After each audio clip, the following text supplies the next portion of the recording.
Excess pressure inside liquid drops and bubbles. Liquid ഡ്രോപ്പിൻ്റെയും ബബിൾസിൻ്റെയും അകത്തുള്ള excess pressure,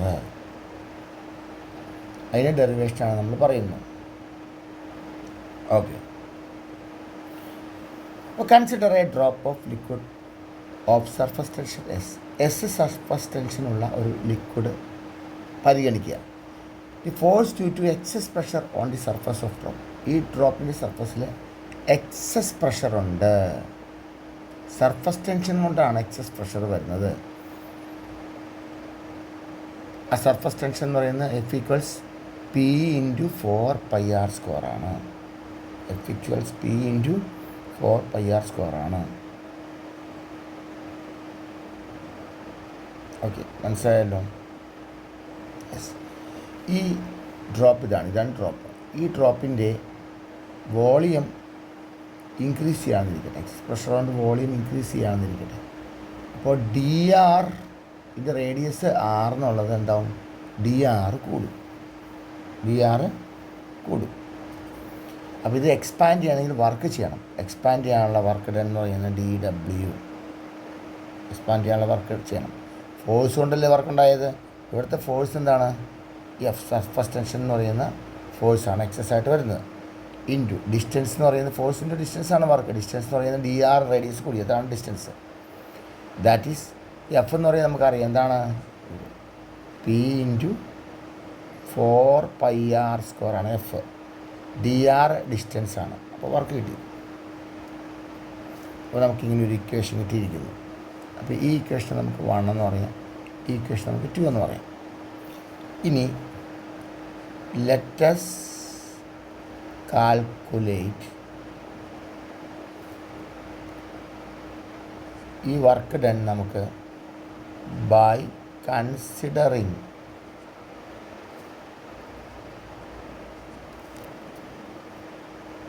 the surface tension.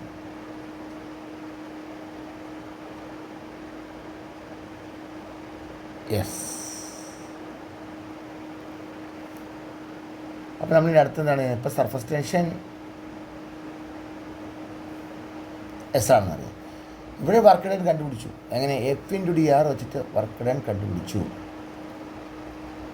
ഇനി നമ്മൾ വേറൊരു രീതിയിൽ കൂടി വർക്ക് കണ്ടുപിടിക്കാൻ പോവാണ്.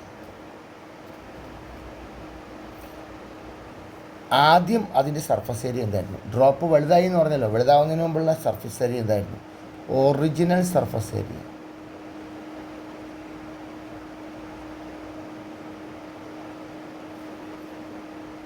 Original surface area of drop. ഈ ഡ്രോപ്പിൻ്റെ ഒറിജിനൽ സർഫസ് ഏരിയ 4πr² ആണ്. ഒരു സ്പിയർ ആയതുകൊണ്ട് അതിൻ്റെ സർഫസ് ഏരിയ ആണുള്ള ഫോർമുല 4πr² ആണെന്ന് പറയാം.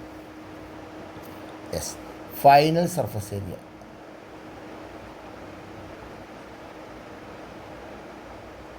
ഇതിന് സർഫസ് ഏരിയ കൂടി, പുറത്തോട്ട് ഇതിങ്ങനെ വികസിച്ചപ്പോൾ DR റേഡിയസ് കൂടി, അപ്പോൾ അതിന് സർഫസ് ഏരിയയും കൂടി.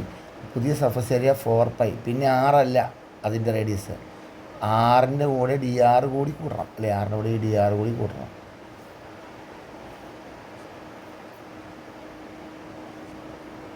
R+DR ദി ഹോൾ സ്ക്വയർ ആണെന്ന് പറയാം. ദാറ്റ് ഈസ് 4π ഇൻറ്റു ഇത് A+B ദി ഹോൾ സ്ക്വയർ വെച്ചിട്ട് എക്സ്പാൻഡ് ചെയ്യാം. R² plus 2AB 2 into R into DR 2R DR plus DR² plus DR². ഈ DR² നമുക്ക് നെഗ്ലക്റ്റ് ചെയ്ത് കളയാം. R² plus 2R DR. DR² can be neglect. നമുക്ക് neglect ചെയ്ത് കളയാം. DR² ഭയങ്കര സ്മോളാണ്, നെഗ്ലക്റ്റ് ചെയ്ത് കളയാം. അപ്പോൾ ഫൈനൽ സർഫസ് ഏരിയ നമുക്ക് കിട്ടി.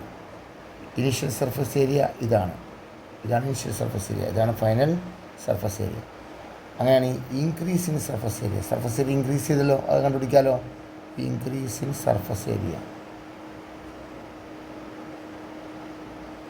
സർഫസ് ഏരിയ ഇൻക്രീസ് ചെയ്യണമെങ്കിൽ ഫൈനൽ സർഫസ് ഏരിയയിൽ നിന്ന് നമ്മൾ എന്ത് മൈനസ് ചെയ്യണം? ഇനീഷ്യൽ സർഫസ് ഏരിയ മൈനസ് ചെയ്യണം. അപ്പോൾ 4πr² plus 2 into 4 pi, 8 pi r dr minus 4 pi r square. That is 8 pi r dr എന്ന് കിട്ടി. അതാണ് ഇൻക്രീസ് ഇൻ സർഫസ് ഏരിയ എന്ന് പറയുന്നത്. അങ്ങനെയാണ് ഈ work done to increase area. ഈ ഏരിയ ഇൻക്രീസ് ചെയ്യാനുള്ള വർക്ക് ഡൺ DW ആണെന്നിരിക്കട്ടെ. അപ്പോൾ വർക്ക് ഡൺ ചെയ്യാൻ ചെയ്യണം increase in area by surface tension. Work done കാണാൻ increase in area into surface tension. അപ്പോൾ ഇൻക്രീസ് ഇൻ ഏരിയ എന്താണ്?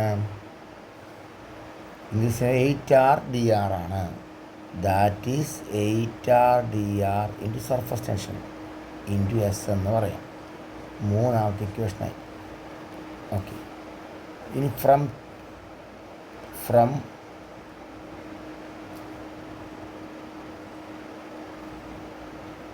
2 ആണ് 3.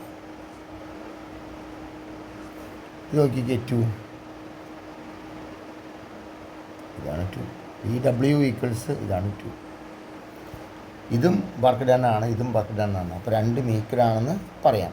അപ്പോൾ രണ്ടാമത്തെ ഇക്വേഷൻ വെച്ചിട്ട് വർക്ക് ഡൺ എന്ന് പറയുന്നത് P into 4 pi r square dr ആണ്.